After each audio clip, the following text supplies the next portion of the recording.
Alright, good afternoon to each and everyone. The Barangay Mantalongon, Dalagit, Cebu, also known as the vegetable basket ng Cebu, no?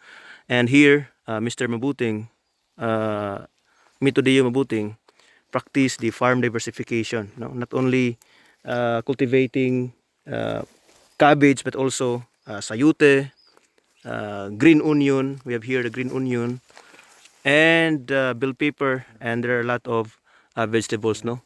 And then also he also practice livestock or crop and livestock integration, no. As we can see here, meron ditong cattle for fattening, no. Hello Sir Montedeo. Okay, so his main purpose talaga is to have a manure coming from this cow. So lagyan or bigyan lang niya ng mga various forages na pear at iba pang mga forages, and then ito yung kanyang main purpose talaga, no, magkaroon ng manure that can be used also on the on their farm area, no. So yan po, so napaka